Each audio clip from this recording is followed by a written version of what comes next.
Success ಬೇಕು ಅಂತ ಅಂದಾಗ ಇರುವಂತ ಒಂದು ಮನೋಮುದ್ರ ಅಗೋಚರಿ ಮುದ್ರ. ಅಗೋಚರವಾಗಿರುವಂತ ಪವರ್ಸ್ ಬರುತ್ತೆ ಅಂತ ಜಸ್ಟ್ ಚಿನ್ಮುದ್ರದಲ್ಲೇ ಕೂತ್ಕೊಳ್ಳಿ. ಕಣ್ಣನ್ನ ಮೂಗಿನ ತುದಿ ನಾಸಿಕಾಗ್ರದಲ್ಲಿ ಮಾತ್ರ ಇಡ್ಬೇಕು. ಹೀಗೆ ಸ್ಟಾರ್ಟಿಂಗ್ ಅಲ್ಲಿ ನಿಮ್ಗೊಂದು ಹೆಡ್ ಏಕ್ ಬರ್ಬೋದು, ಏನೋ ಒಂದ್ ಸ್ವಲ್ಪ ಡಿಸ್ಟರ್ಬೆನ್ಸ್ ಆಗಬಹುದು. ಸಿದ್ಧಿ ಆಗ್ಬೇಕು ಅಂತಿದ್ರೆ ಇಂಥ ಮುದ್ರಗಳನ್ನ ಪ್ರಾಕ್ಟೀಸ್ ಮಾಡ್ಬೇಕು.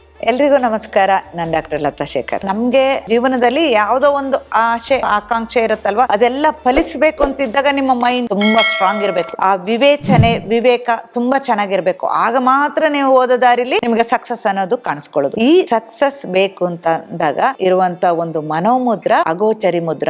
ಆ ಪವರ್ ನಿಮ್ಗೆ ಬರುತ್ತೆ, ಅಗೋಚರವಾಗಿರುವಂತ ಪವರ್ಸ್ ಬರುತ್ತೆ ಅಂತ. ಅದಕ್ಕೋಸ್ಕರನೇ ಇದನ್ನ ಮಾಡುವಂತದ್ದು. ಕೈನ ಜಸ್ಟ್ ಚಿನ್ಮುದ್ರದಲ್ಲೇ ಕೂತ್ಕೊಳ್ಳಿ. ಕಣ್ಣನ್ನ ಮೂಗಿನ ತುದಿ ನಾಸಿಕಾಗ್ರದಲ್ಲಿ ಮಾತ್ರ ಇಡ್ಬೇಕು. ಹೀಗೆ ಕಾನ್ಸಂಟ್ರೇಷನ್ ಮಾಡ್ತಾ ಹೋಗಿ. ಅರ್ಧ ಕಣ್ಣನ್ನ ತೆರಿಬೇಕು. ಹೀಗೆ ಇಲ್ಲಿ ನೀವು ಜಸ್ಟ್ ಮೂಗಿನ ತುದಿನ ಮಾತ್ರ ಕಾನ್ಸಂಟ್ರೇಟ್ ಮಾಡ್ತಾ ಹೋಗ್ಬೇಕು. ಈ ತರ ಇಲ್ಲಿ ಕಣ್ಣು ಮುಚ್ಚಿರೋದಿಲ್ಲ, ಬಟ್ ಕಣ್ಣು ಮುಚ್ಚಿದ ಹಾಗೆ ಕಾಣಿಸುತ್ತೆ. ಐಬಾಲ್ಸ್ ಆಕ್ಚುಲಿ ಇಲ್ಲಿ ಬಂದಿರುತ್ತೆ, ಹೀಗೆ ಬಂದಿರುತ್ತೆ. ಮಾಡ್ತಾ ನಿಮಗೆ ಗೊತ್ತಾಗುತ್ತೆ. ಸ್ಟಾರ್ಟಿಂಗ್ ಅಲ್ಲಿ ನಿಮ್ಗೊಂದು ಹೆಡ್ ಏಕ್ ಬರ್ಬೋದು, ಏನೋ ಒಂದ್ ಸ್ವಲ್ಪ ಡಿಸ್ಟರ್ಬೆನ್ಸ್ ಆಗಬಹುದು. 2 minutes 3 minutes ಪ್ರಾಕ್ಟೀಸ್ ಮಾಡ್ತಾ ಬನ್ನಿ. ಆಮೇಲೆ ನಿಧಾನಕ್ಕೆ ಇನ್ಕ್ರೀಸ್ ಮಾಡ್ಕೊಂತಾ ಬನ್ನಿ. ಸೊ ನಮ್ಗೆಲ್ಲ ಸಿದ್ಧಿ ಆಗ್ಬೇಕು ಅಂತಿದ್ರೆ ಇಂಥ ಮುದ್ರಗಳನ್ನ ಪ್ರಾಕ್ಟೀಸ್ ಮಾಡ್ಬೇಕು. ಎಲ್ರಿಗೂ ಒಳ್ಳೇದಾಗ್ಲಿ. ನಮಸ್ಕಾರ.